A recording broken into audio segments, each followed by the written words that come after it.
Muy buenas, bienvenidos al banquillo, gracias por estar con nosotros. Hoy vamos a hablar de la atención que se tiene hacia los niños, hacia los adolescentes y atención en general, porque si hay un tema que la sociedad ha venido descuidando históricamente es el asunto de la trata de personas. ¿Cuántas veces no hemos escuchado nosotros de las dificultades, no propias de Honduras, de problemas de hondureños en Guatemala, en los Estados Unidos mexicanos, en el propio Estados Unidos que son víctimas de trata? Hoy está con nosotros Sua Martínez, que es la directora ejecutiva de la comisión que tiene que ver con la trata de personas. Sua, ¿qué tal? Bienvenida. Gracias por estar con nosotros, siempre es un gusto. Sua es comunicadora social, es periodista, está muy ligada a la comunicación, es profesional del derecho y tiene mucha actividad a nivel de las redes sociales con un tema que, insistimos, se ha descuidado. Y quiero iniciar, Sua, ¿se ha logrado empoderar en la sociedad el tema? Porque si hay algo que los hondureños tenemos como un error permanente, es no tener estadísticas. Aquí somos un país históricamente que no tenemos datos concretos, siempre estamos con las aproximaciones. Gracias nuevamente, Sua. Gracias, Rosendo, por invitarme. Hoy puedo decir, Chendo sí cumple. No, aquí está tu palabra, pues la empeñaste y me invitaste, y este programa viene a sensibilizar a la población nacional e internacional sobre un tema, sobre un delito que es el tercer delito más lucrativo del mundo y que se lucra de la dignidad de un niño, de una niña, de un adolescente. Entonces, hoy en este gobierno se ha elevado a un tema de Estado. Esta institución tiene más de 15 años de existir y hoy la CICET se ha visualizado aún más. Cada proyecto que hacemos, cada programa avanza en relación a la atención integral a víctimas sobrevivientes rescatadas del tema de trata de personas. Y en efecto, hacía falta institucionalizar, rescatar la institución y ver de qué manera se empeña esa palabra de la atención integral a víctimas y la reparación digna del daño. El 90% de las víctimas rescatadas sobrevivientes del tema de trata de personas son niños, niñas, adolescentes y mujeres, que es la población más vulnerable. A nivel de la ciudad, ¿cómo lo están trabajando? Porque de pronto es donde el acceso es más visible, pero sin olvidar el área rural donde también por la misma educación que tiene nuestra sociedad es un factor adicional que lo vuelve mucho más vulnerable, Sua. Así es, hemos visto es que la trata de personas no solo es explotación sexual, hay muchos temas, hay muchas modalidades de la trata que se da tierra adentro, como por ejemplo los matrimonios forzados, el hecho de casar, a veces comete un error y comete delito un alcalde, firmar y casar una menor con un adulto y firmar da fe de ese matrimonio. Es delito de trata, porque tanto el Código Penal como la Ley Especial contra la Trata, el Decreto Legislativo 59 de 2012, lo tipifica como delito de trata en la modalidad de matrimonio forzado, porque en los menores no hay ese principio de conocimiento y de decisión, voy a decidir hacerlo, no, hay una coacción. Y por eso estas estadísticas sí se da en tierra adentro, inclusive en los puntos fronterizos, se da en los lugares geográficamente turísticos, que se ha normalizado el delito de la explotación sexual en menores. La mayor vulnerabilidad han entrado en este relanzamiento de la Comisión Interinstitucional contra la Trata de Personas, donde han focalizado mayor interés porque han descubierto que ahí algo no funciona. Sí, en los departamentos donde más víctimas hemos rescatado es en primer lugar el departamento de Cortés. En segundo lugar es Francisco Morazán y también están las Islas de la Bahía. Ese es otro, la zona insular del país. Luego viene la ciudad Puerto de la Ceiba, Comayagua. Estos lugares son inclusive en Troje, Danlí. Esos son puntos donde hemos hecho incidencia y hoy se han abierto oficinas regionales para dar la atención integral a víctimas. Hoy que se lanzó la línea nacional contra la trata de personas, es una línea nacional gratuita y que esa línea viene a reforzar el trabajo que se está haciendo dentro de la Comisión Interinstitucional como el ente rector del Estado de la lucha contra la trata. ¿Qué tipo de denuncias se van a recepcionar ahí y con la veracidad del caso, debemos decir? Porque también este es otro asunto que termina siendo educativo. Muchas veces llamamos por molestar, por saber si efectivamente funciona, pero cuando se tenga acceso a esta línea, ¿qué tipo de recepción sí será inmediatamente tomada como tal y la capacidad de reacción? Porque este es el otro elemento, porque puedo recibir, Súa, la comunicación que hay una denuncia grave en Danlí, en Juticalpa, qué sé yo, pero la capacidad de reacción, ¿cuál será y cómo se espera coordinar? ¿Cómo no? Tenemos un equipo multidisciplinario, se llama el equipo de respuesta inmediata. Este equipo hay abogados, hay psicólogos, hay trabajadoras sociales, hay médicos de planta y trabajamos directamente con la unidad contra la trata del Ministerio Público.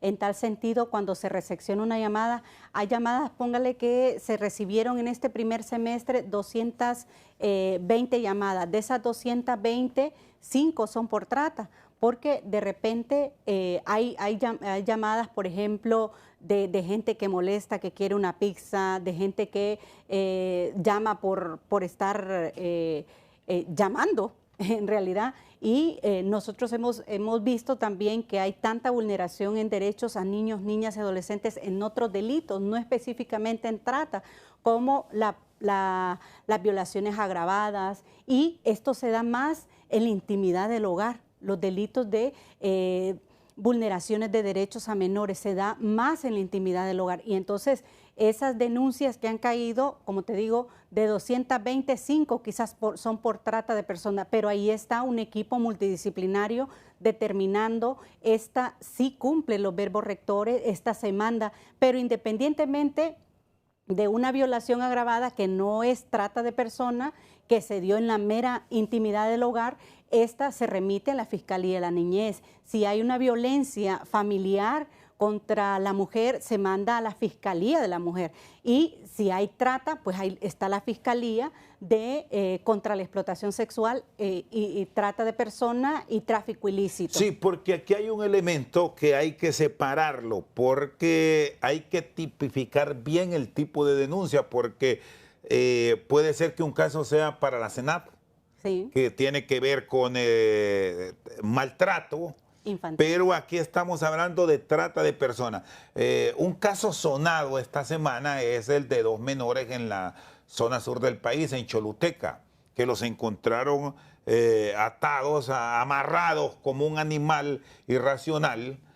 Pero su madre era una joven que andaba trabajando, vendiendo, y argumenta que los amarró para que no hicieran desorden, porque los niños son muy inquietos. Este tipo de denuncias, para salvar los casos, ustedes las pueden recibir, claro, pero no entran directamente dentro del ámbito. Claro.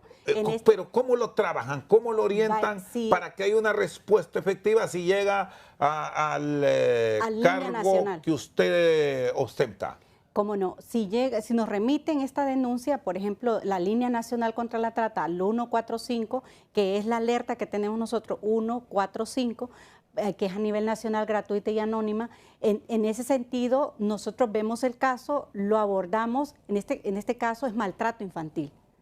Entonces se refiere a la SENAP y a la Fiscalía de la Niñez. Este caso específicamente no es trata. La mamá lo que está haciendo, vulnerando un derecho de un niño, una niña, un adolescente, el hecho de quererlo tener quieto, y ahí muchos padres de familia cometemos muchos actos de vulneración a derechos porque creemos que esa forma de castigar a un niño, una niña, a un adolescente es la forma más viable, es la forma para salir, porque antes a nosotros pues nos macaneaban, nos tiraban chancletazos, pero aquí estamos. La situación es que hoy hay leyes que la situación de vulneración de derecho a un niño, una niña, no puede pasar más allá de la situación de vulneración de derechos. ¿Hasta dónde como padres podemos castigar? ¿Hasta dónde? Y eso sí es ya un maltrato infantil, el hecho de tener amarrado a un niño por mantenerlo quieto. ¿Hay la legislación adecuada para tener la separación y los escenarios puntuales de los hechos? En el caso de la trata, ¿qué le falta a la normativa del país o con lo que tenemos? Si hay una voluntad del Estado se puede avanzar, porque aquí no basta con una buena intención de el caso de Sua Martínez. Hay que contar con recursos, con personal, porque ya podemos tener toda la sana intención de conocer de un caso, pero si no tenemos cómo atenderlo, a quién mandar, cómo movilizarnos, estamos simple y sencillamente en una noble aspiración. Sí, mira, nosotros hemos, en primer lugar, rescatado la institucionalidad. Antes solo estaban 7 personas para trabajar a nivel nacional y no se atendían las víctimas sobrevivientes. Y ahí es donde vienen los casos de demanda contra el Estado, porque el Estado es garante de derechos. En tal sentido, hoy en el gobierno de la presidenta Xiomara lo que ha hecho quintuplicar el presupuesto, por ejemplo, y empezar a contratar un equipo multidisciplinario de psicólogos, abogados, para que puedan atender esta gran demanda. Nosotros tenemos de víctimas indirectas 1.200 víctimas que atendemos de todos los delitos de trata de personas y en especial niños, niñas y adolescentes. Ahora bien, con tu pregunta, ¿qué le hace falta a nuestra legislación nacional? Muy bien, que se escuche a las víctimas sobrevivientes. Otro punto importante es que hoy la forma, porque la trata de personas es la captación, el transporte, el traslado a través de engaños, chantajes, falsas promesas. En tal sentido, se necesita que las víctimas sobrevivientes tengan una atención integral y se está llevando a cabo un proyecto sobre el trabajo del plan de vida para una víctima, el proyecto integral para un niño, una niña, un adolescente, porque después del rescate que viene la atención primaria, la atención secundaria. En la legislación nacional nosotros hemos trabajado también, Rosendo, lo que es la modificación al Código Penal en los delitos de trata de personas. En este sentido hemos agregado los ciberdelitos sexuales al Código Penal, pero esto ya, primeramente Dios, ya salga, esté en el Ejecutivo para mandarlo al Legislativo, para que ellos, porque 40 instituciones dictaminaron esta modificación al Código Penal, por eso se llama Comisión Interinstitucional contra la Trata de Personas, porque coordinamos interinstitucionalmente con más de 40 instituciones y precisamente todos tienen su puesto importante y su dictamen técnico ante la Comisión Interinstitucional, en la cual soy secretaria ejecutiva, y yo eso lo remito ya al Ejecutivo y, como te digo, hemos agregado los ciberdelitos sexuales en 3 puntos importantes y eso es lo que le hace falta a nuestra legislación, el aumento de penas y sancionar a aquellos padres que utilizan a los menores con la intención de que estos menores puedan traer dinero a la casa y los ponen en mendicidad forzada. Entonces, sancionar a estos padres. Que esto, por cierto, Suga, y para entrar en detalles, es muy común en nuestro país, en un momento de dificultad económica, porque vemos cómo se aprovechan del atractivo de un adolescente, padres de familia o responsables de su cuidado, para explotarlas en la calle. Yo recuerdo de unos operativos que se realizaron hace unos años atrás, en donde se detectó que incluso daban a una persona a terceros con cuotas. Hoy aquí le dejo a esta joven adolescente o a este niño y en la tarde paso por él o por ella, pero también tienen una remuneración diaria. Viendo esto con el elemento que me agrega del ciberdelito, porque esto sí se ha proliferado y a diario estamos viendo en el uso de redes sociales cómo se generan abusos y prácticamente un tráfico y una exposición. ¿cómo lo esperan controlar? Porque esto es de una gran inversión. Sí, mira, las redes de trata son nacionales y transnacionales y nuestros países se han convertido en países de tránsito, de origen y de destino para redes de trata. ¿Y cómo captan? Por lo que es el ciberdelito sexual. Por eso, he ahí tu pregunta. La modificación al Código Penal precisamente viene a agregar lo que es el grooming, que son perfiles falsos, el sexting, que son mensajes ya más íntimos entre una persona adulta y una menor, el sextortion, cuando ya la tienen y la citan y la extorsionan con el sentido de que van a exponer sus videos íntimos, sus fotografías íntimas. Entonces, eso se ha agregado al nuevo Código Penal que, como te digo, está en proceso de dictamen incluso de la Corte Suprema de Justicia para pasarlo a agenda legislativa. Con relación a la mutación de las redes de trata, ¿cómo captan? Bueno, la captan con un empleo falso, por ejemplo, con una falsa promesa de empleo, o esta chica, como bien lo refiere usted, tal vez tiene bonita y la están vendiendo.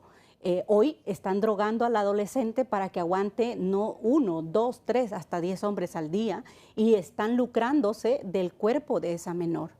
Entonces, el fin de la trata de personas es precisamente el lucramiento de la dignidad humana, obtener ganancia de la dignidad humana. Por eso se ha hecho ganancias exorbitantes y es después del narcotráfico y la venta de armas, es el tercer delito más lucrativo del mundo. Muy bien, Sua Martínez, secretaria ejecutiva de la Comisión Interinstitucional contra la Trata de Personas. ¿Qué ha pasado con la orientación a nivel de los centros educativos? ¿Cómo están llegando a kinder, a escuelas, a colegios, bueno, incluso a universidades para mantener un control, no solo en el abuso a través de las redes sociales, en el uso de drogas, muchas de ellas sintéticas hoy, para evitar que esto continúe en el país? Después de la pausa, la abogada Sua Martínez con nosotros.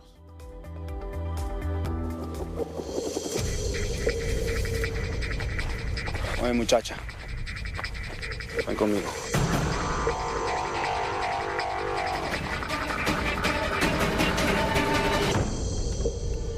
Esto ya van a estar esperándonos un buen trabajo, una beca escolar.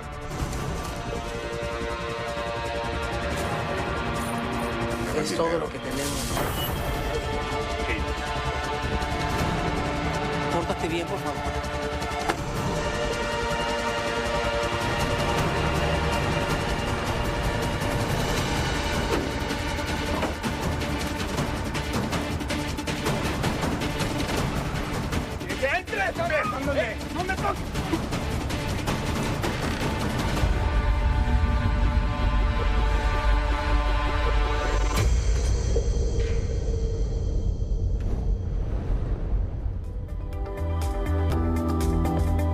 Seguimos esta noche al banquillo. Aquí nos ha entregado una guía de las modalidades de trata de personas. Bueno, la explotación sexual comercial, que ya la hemos planteado, la venta de órganos, que este es otro delito y un asunto extremadamente delicado para el país, la mendicidad forzada, embarazo forzoso, personas captadas con actividades criminales, esclavitud o prácticas análogas, la adopción irregular, matrimonio forzado, servidumbre y ciberdelitos, que era lo último que ya estábamos entrando en detalles, Sua. A nivel de escuelas, de colegios, incluso de kinder y por qué no de las universidades, ¿cómo está la relación con los educadores, con los mismos padres de familia para hacer conciencia en ellos de que andan muchos malandros en la calle? Sí. Nosotros precisamente hemos hecho un convenio interinstitucional con la Secretaría de Educación y de hecho en el marco del mes del Día Mundial contra la Trata se van a empezar a hacer marchas a nivel nacional en los 18 departamentos, pero este trabajo no queda aquí. El equipo multidisciplinario también hemos coordinado y hemos creado el Departamento de Prevención a nivel nacional. Aquí entra la capacitación desde niños, tenemos capacitaciones pedagógicas para niños, adolescentes y adultos y escuelas para padres. Ahí es donde agendamos con los diferentes escuelas, colegios a nivel nacional para entrar con este tema. En muchos temas, en muchos colegios, los colegios más grandes, de ahí se han confesado muchos niños, niñas y adolescentes que ellos se sienten identificados con uno de los delitos. Por ejemplo, hay personas captadas para actividades criminales, que son las maras y pandillas, que también captan a menores de edad.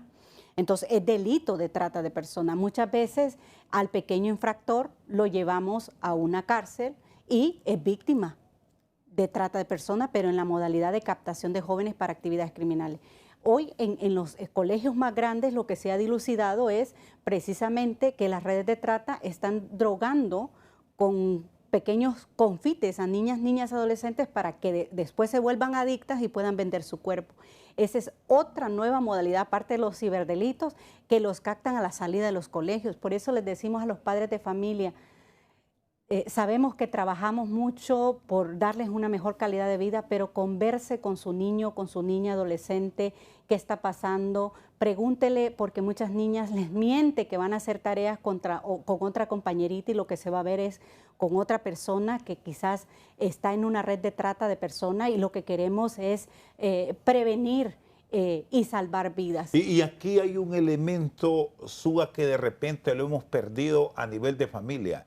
En todos los niveles, desde luego hay sus excepciones, pero ¿cuántas veces no hemos visto en hogares, incluso hogares sólidos, que llega un momento en que la conversación dejó de ser este trato del cara a cara y estando en familia, no digamos entre amistades, porque estamos con la cabeza inclinada y estamos más pendientes del chat, del celular, que de un buen diálogo o un consejo que puede venir de un adulto o incluso hasta un reclamo de la otra parte, de un joven, de un adolescente y de un niño que quiere encontrar en sus padres o en su tutor una atención, pero es que estamos en el celular. Así es. Nosotros les decimos siempre a los padres de familia en escuelas para padres, a la hora de comer, volvamos otra vez a esas normas tradicionales.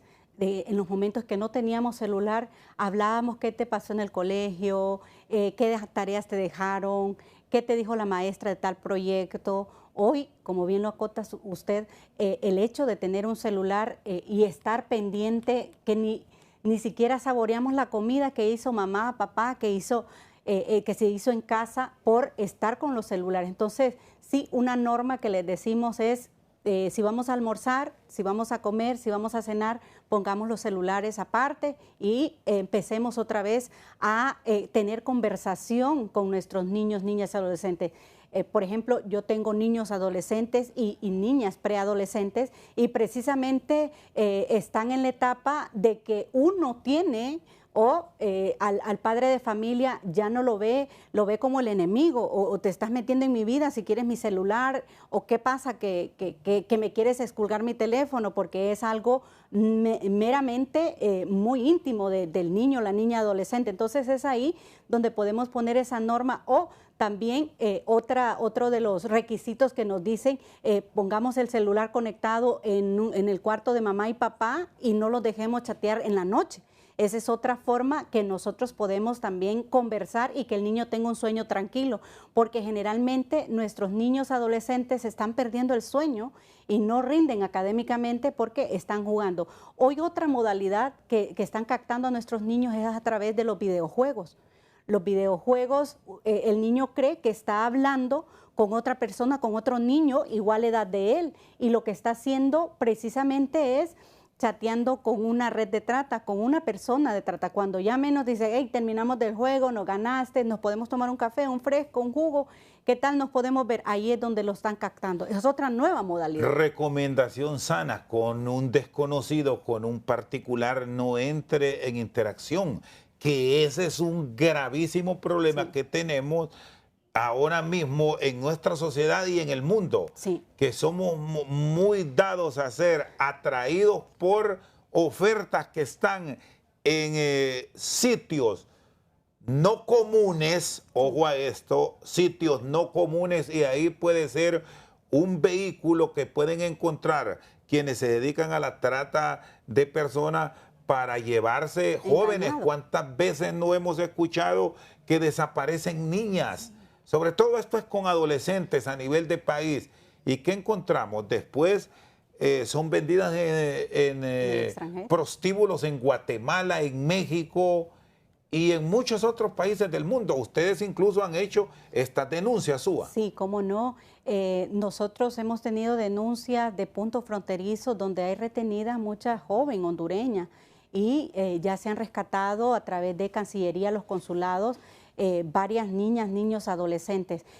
Como bien lo decía usted, Rosendo, la situación es que a un desconocido no le aceptes un refresco, no le aceptes un vaso con agua, porque no sabes si puede tener una situación que puede tener una droga implícita en esa bebida. Por eso es importante que usted que nos está escuchando esta noche, por favor, dígale a su niño, niña, adolescente que no acepte nada, ninguna invitación o ninguna bebida de ningún desconocido, porque puede ser fatal el acceder a esa invitación, o puede ser la peor decisión de tomarse esa bebida de esa persona que es totalmente desconocido. Y realmente no acepte personas de dudosa procedencia en redes sociales, porque también la pueden captar por ese medio de redes sociales. Bueno, redes sociales, mucha atención a ello, porque lo lógico es que tengan acceso con límites, partiendo de las edades, cosa que es bien difícil llegar a esas censuras por todo lo que tiene este mundo cambiante, que de pronto si incluso hemos tenido conocimiento, Súa, de que padres de familia quieren actuar y advierten, me están violando los derechos. A esos niveles hemos llegado, que adolescentes le reclaman a quienes tienen la custodia de ellos que no pueden ir más allá en un eventual control, porque si no los denuncian.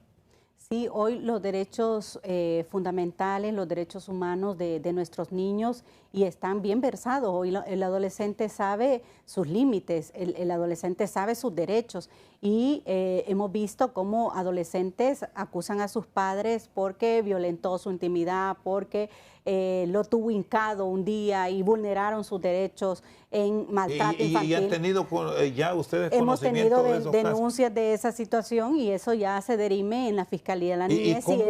¿Cómo evacúan? Porque es un escenario que le genera también a ustedes mucho conflicto, Súa. Sí, como ya le digo, la decisión la toma en última instancia lo que es la Fiscalía de la Niñez, si hay alguna vulneración de derechos a este menor. ¿A cuántas maestras también no han acusado jóvenes adolescentes de maltrato infantil también? Entonces, ahí vemos nosotros otra situación, otro acto de vulneración de derechos, que el niño tiene derecho a ser escuchado, tiene derecho a recreación. Hemos visto ciertos colegios privados y públicos que no dejan salir a recreo a ciertos niños, niñas, adolescentes por castigo. Ese también es una vulneración de sus derechos, el derecho a la recreación. Bueno, hay muchos lugares disfrazados, y digo así, comercios donde hay actividades que nos muestran que es con determinado fin, pero lo que está ocurriendo ahí es prostitución. Han descubierto sitios con estas modalidades a nivel de la capital de San Pedro Sula, partiendo que son los sitios de mayor población. ¿Han ido más allá en otros lugares del país detectando estas actividades, Súa? Sí, hay negocios fachada como de lícito, y lo que se convierte es, cuando se llega a investigar, que es un comercio ilícito de la trata de personas. Por ejemplo, hay lugares de fachada de masaje, y que realmente es un lugar donde tienen a chicas recluidas que les quitan su documentación, le quitan celular, comunicación con su familia, y las utilizan para la explotación sexual. Entonces, sí es importante que se determine, veamos y hay chicas, por ejemplo, universitarias que en situación de desempleo acceden a un empleo y quizás las entrevistan en un lugar que no es el lugar de trabajo donde van a trabajar, llámese de esas comidas rápidas. Ojo con eso, una institución no va a hacer eso, una entrevista en una comida rápida. Entonces, desde ahí empiece a dudar usted que esta empresa no es seria. Y empecemos a ver las señales. Es decir, citan a lugares serios, a sitios constituidos bajo la legalidad, pero la actividad es ilícita porque van a otro lugar, no exactamente para trabajar en una venta de repostería, en una venta de café, etcétera, etcétera. Es para llevárselas a otro sitio. A otro sitio. Esto es más que todo con adolescentes, sí, con jóvenes universitarias, me dice. Así es. La oferta las engaña precisamente con ofertas fraudulentas de empleo. Ya sabemos que el índice de empleo ha subido, ha incrementado en nuestro país, así como también la pobreza, la desinformación, y eso hace que precisamente muchas adolescentes, muchas jóvenes universitarias accedan a estas falsas promesas de empleo y ahí las captan. ¿Cómo ellas salen hasta el momento que un cliente les ayuda a escaparse o llaman al 145, que hoy es una línea gratuita que se llama Con o Sin Saldo? Podemos nosotros acceder, pero mientras están recluidas, la trata de personas es un delito que se da en la total clandestinidad y no sabemos ahorita a qué niña están explotándola en este momento, pero sí hoy hay una plataforma como lo es la línea de nacional contra la trata y también el chat de WhatsApp nacional, el 3399-4699. Y la capacidad de denuncia ahora que tienen estas líneas abiertas, ¿cómo está? ¿Están llegando, se están atreviendo? Porque este es el otro gran problema de la duda que se genera en el país, que muchas personas ven, muchas personas observan, pero dudan, abogada Martínez, en hacer la llamada, en enviar un chat, porque muchas veces en la institución o donde se recepciona la llamada hay cómplices y terminan revelando, aquí llamó Suba Martínez y dijo de usted tal cosa, o aquí llamó Rosendo García y dijo de usted esto. ¿Cómo se protegen de eso? Y me queda pendiente la capacidad de reacción una vez que reciben esa denuncia para llegar al sitio. Hago la pausa y me lo explica. ¿Cómo no?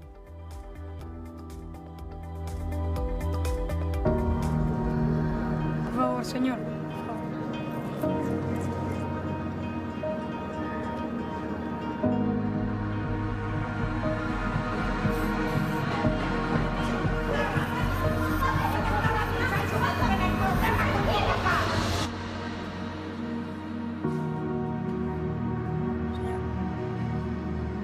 ¿Dónde tú estabas?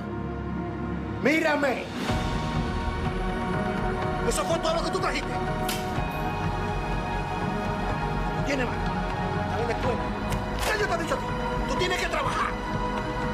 Tú no eres nadie en esta casa. Ni tu mamá, ni tu hermana. ¡Nadie!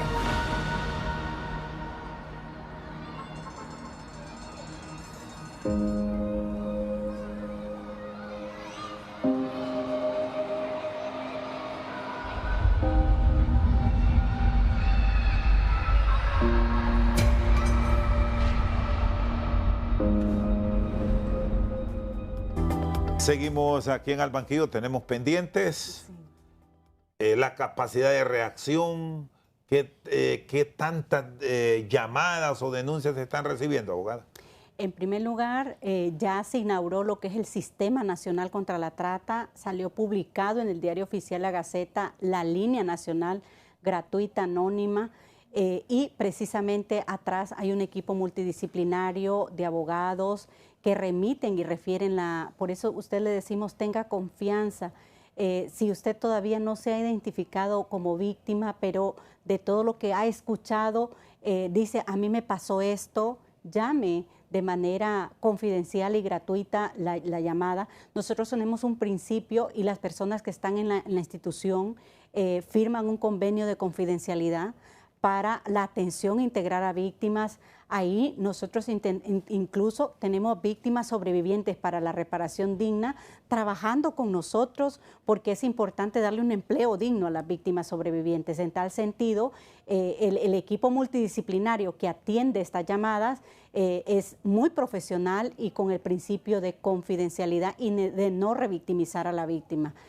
Con relación al trabajo que se está haciendo, de cuántas denuncias por mes, son entre 20 a 35 denuncias al mes, las estadísticas que recibimos. Es decir, una diaria se recibe. Ajá, una diaria. ¿Y cuál es lo más común de todos estos hechos bajo la modalidad de trata de personas que se registra?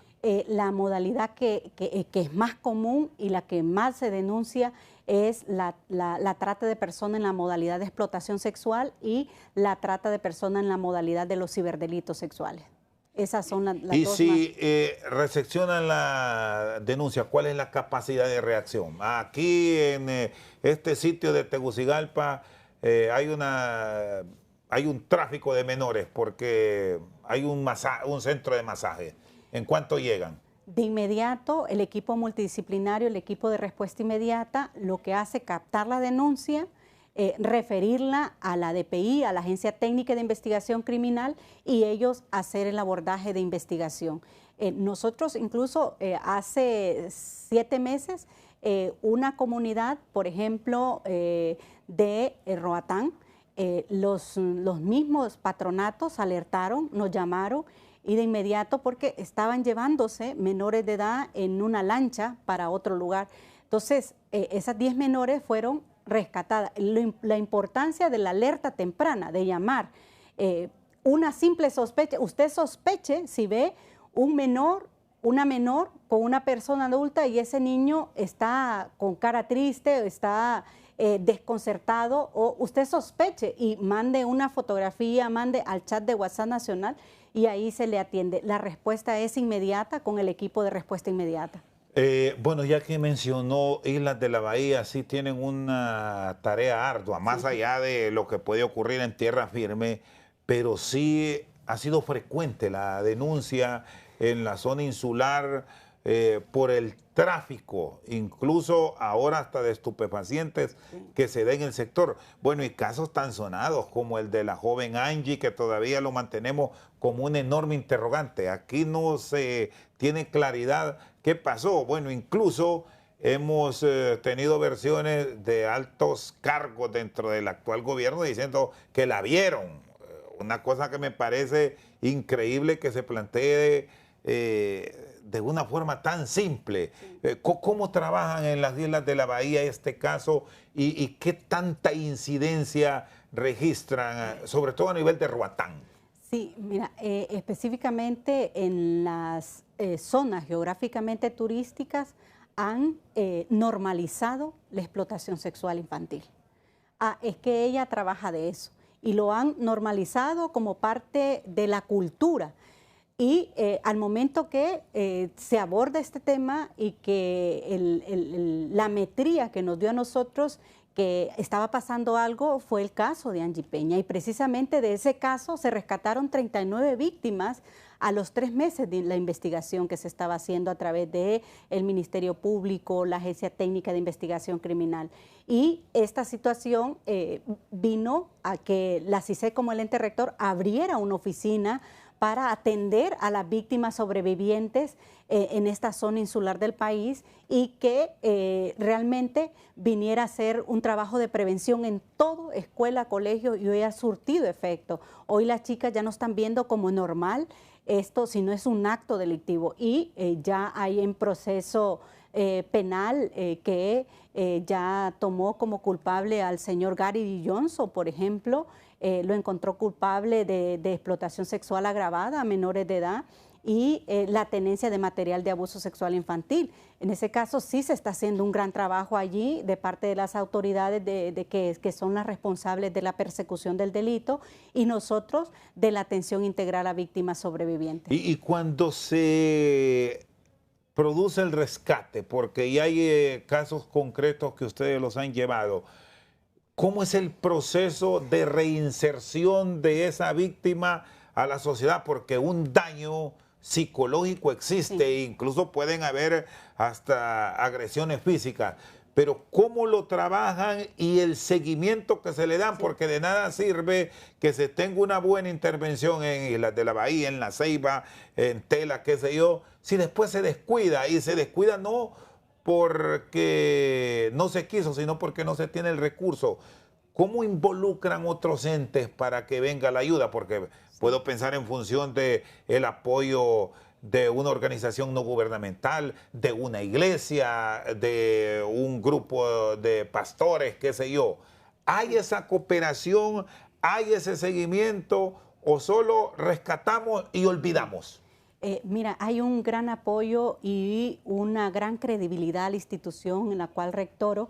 Y hoy precisamente todas las instituciones se han involucrado. Si tú lo ves, somos más de 40 instituciones, la empresa privada, las ONGs, gabinete de gobierno y la cooperación internacional como Naciones Unidas, UNODC, UNICEF, la Oficina contra la Droga y el Delito. Hoy estamos trabajando muchísimo con AUR, que nos apoya muchísimo en este tema de la atención integral a víctimas sobrevivientes. Y ahí estamos viendo casos, por ejemplo, de la atención integral, atención psicológica, que se le da a la víctima, la atención médica. Ya tenemos médicos de planta, tenemos medicamentos precisamente para, sabemos que no podemos reparar el daño profundo, y tenemos las doctoras atendiendo a las víctimas sobrevivientes de rescatadas.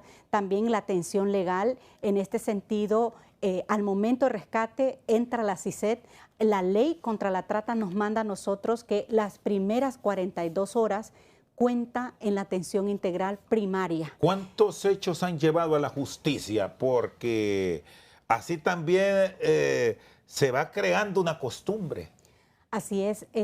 Ahorita la pena que está tanto en la Ley Especial contra la Trata como en el Código Penal, en los delitos que son constitutivos de delito de trata de personas, está entre 10 a 15 años cárcel. Y en efecto, el Ministerio Público hace un gran trabajo, como también la Corte Suprema de Justicia. Solo el año pasado hubieron 35 requerimientos fiscales y sentencias firmes hubo 40. Eso significa, y desarticularon 5 redes de trata. Entonces, eso significa que el trabajo se está haciendo de persecución, de atención integral a víctimas sobrevivientes. Y como le digo, la Comisión Interinstitucional no solo somos nosotros, son todos. Son todas las más de 40 instituciones que realmente trabajan en la atención integral. Y las víctimas, por ejemplo, en la zona insular del país, por eso se abrió una oficina regional donde se le da atención psicológica, atención legal. Hay muchas de ellas que están estudiando en Infop, muchas de ellas que se les da capital semilla porque quisieron emprender. O sea, ya se está viendo el cambio en muchas víctimas sobrevivientes que ya toman decisiones por sí solas y que ya no están supeditadas a un trabajo que las están explotando, las están utilizando su dignidad para obtener ganancias, sino que se están empoderando precisamente para tomar decisiones y sacar adelante y tener un trabajo digno y sacar adelante a su familia. Muy bien, Sudha Martínez con nosotros aquí en Al Banquillo. Hacemos una pausa, ya regresamos.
Seguimos al banquillo con la abogada Sudha Martínez, secretaria ejecutiva de la Comisión Interinstitucional contra la Trata de Personas. Correcto. Así es, ¿verdad? Sí, así es. en el tema que lo observábamos en los videos que compartimos al momento de ir a la pausa de los ciberdelitos, el otro de la mendicidad forzada, de andar pidiendo en la calle, debemos reconocer que se ha bajado. Bastante. Antes era muy común verlo a nivel de la ciudad capital, que es donde nosotros estamos, ahora ha bajado mucho, pero ¿qué pasa en algunos sitios donde siguen estas personas? Incluso se habla que hasta que alquilan a personas con discapacidad y que en la tarde los pasan recogiendo y hay un cobro. Incluso yo he conocido de hecho de personas que piden y cuando les dan monedas se enojan, las botan, ahora quieren con cantidades de 10 lempiras en adelante, ya no es de un lempira, por la devaluación, quizás por la economía nuestra. ¿Recogen ustedes estas personas? ¿Dónde las llevan? ¿Qué trabajo realizan en un caso puntual como este, Suba? Sí, precisamente ese video da a conocer la realidad de que muchos padres de familia, no solo en Honduras, sino en todos los países, utilizan a sus menores como una vía de atraer ingreso para el hogar. Y es ahí donde debe de entrar el proyecto con los maestros para que ellos puedan identificar a aquellos niños en el ausentismo escolar, que por qué él no llega a clases uno o toda la semana, un día, 2 días o toda la semana, porque sí, en efecto, hoy se ha detectado que están alquilando a padres por 500 lempiras a un niño en un día, y en un día de pago esos niños les recoge de 5.000 a 10.000 lempiras. Entonces está generando ganancias para una red de trata. Por eso es importante que la población a nivel nacional sepa cómo denunciar estos actos de vulneraciones de derechos a nuestros niños, niñas y adolescentes, que son nuestro mayor tesoro, y puedan llamar a cualquier. No se puede normalizar que vamos manejando y vemos a un menor en condición de mendicidad forzada. No lo podemos normalizar. Entonces es ahí donde debe de entrar el hábito de la denuncia ciudadana, y estos programas de prevención y también de exhortación a aquellos padres. Incluso ya la desarticulación de una de las redes de trata a principios de año fue de mendicidad forzada. Por eso, como bien lo acota usted, en este gobierno de la presidenta Xiomara Castro ha bajado muchísimo lo que es los niños en condición de mendicidad forzada en la calle o en condición de calle. En el extranjero, en Guatemala, hemos tenido noticias, incluso en México, de la explotación sexual de adolescentes hondureñas. ¿Qué datos han logrado manejar ustedes durante los últimos años, sobre todo ahora que hay mucha mayor acuciosidad por parte del gobierno de Estados Unidos en el control de la frontera sur? A nivel de México, de Guatemala, han continuado los rescates de jóvenes abogadas, han recibido denuncias, quejas de padres que no saben del paradero de sus menores hijas. Bueno, y aquí incluso hasta de personas que son mayores de 18 o de 21 años. Sí, imagínate la condición de vulnerabilidad de un niño, una niña, solo por ser menor, por ser adolescente, ya está en condición de vulnerabilidad. Y cuando va en la ruta migratoria, imagínate lo vulnerable que es ese niño, ese adolescente, precisamente con relación al tráfico ilícito de migrantes. Ahí es donde en la ruta migratoria hay muchas redes de trata, tanto en Guatemala, tanto en México. Esa es la ruta más peligrosa, donde las redes de trata captan a nuestras adolescentes para drogarlas y ponerlas en condición de venta al mejor postor. Por eso es importante que nos eduquemos. Actualmente nosotros estamos capacitando a todo Cancillería, al cuerpo consular, porque hay mucho desconocimiento del abordaje del tema de la explotación sexual en la ruta migratoria, y precisamente ese desarrollo de capacidades está sirviendo para que se puedan rescatar niños, niñas, adolescentes en la ruta migratoria. Solo el año pasado se rescataron 5 adolescentes de Guatemala, hondureñas en Guatemala, para darle un retorno seguro. Hoy son chicas, niñas, adolescentes que ya entraron a un curso. A una de ellas tenemos un caso de éxito que fue explotada, abusada, utilizada en la ruta migratoria en Guatemala, por ejemplo, y se le ha dado terapia psicológica. Es un daño enorme que no se puede curar así por así, pero sin embargo, esta adolescente pues hoy es un caso de éxito, es presidenta de un colegio, de una escuela, y eso para nosotros, verla triunfar es un caso de éxito, porque no dejamos, no solo es el rescate, sino la atención primaria, la atención secundaria.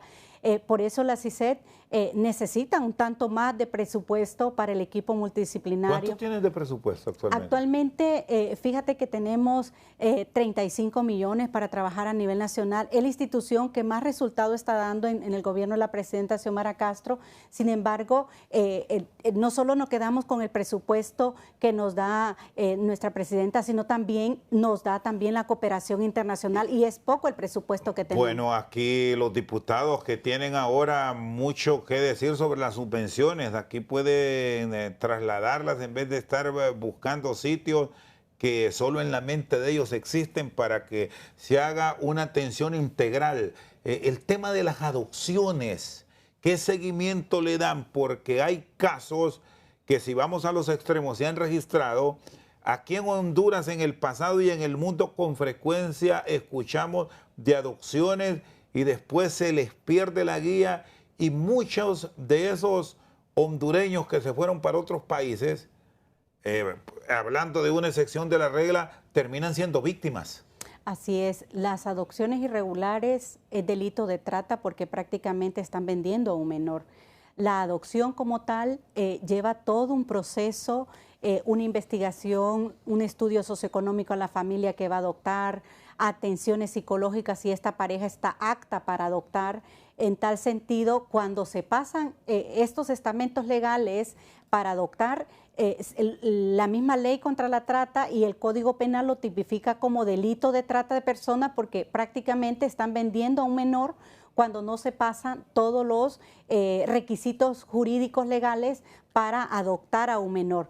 Adoptar a un menor es una gran responsabilidad, y también de parte de la SENASS se le debe dar seguimiento a estas familias de si está pasando alguna vulneración de derechos, si realmente esta familia está cumpliendo con la atención y los derechos de la niñez. El principio del interés superior del niño debe imperar en todos estos temas de la adopción irregular, si no se convierte en delito de trata de personas. ¿Han logrado documentar casos de tráfico de órganos? Porque este es el gran delito que también desde la institucionalidad, creo que a nivel del mundo sí hay que ponerle mucho cuidado. Fíjate que en Honduras no tenemos ningún caso de venta de órganos, y hemos estado capacitando al gremio médico, y ellos dicen hay clínicas clandestinas, o le dan a su familiar, usted no sabe si ese órgano vital fue vendido, y cada órgano vale hasta $5,000. O sea, un corazón, un riñón, tiene su precio, y no se ha logrado documentar porque no tenemos fortalecido lo que es la unidad contra la trata del Ministerio Público en este delito, en esta modalidad de venta irregular de órganos.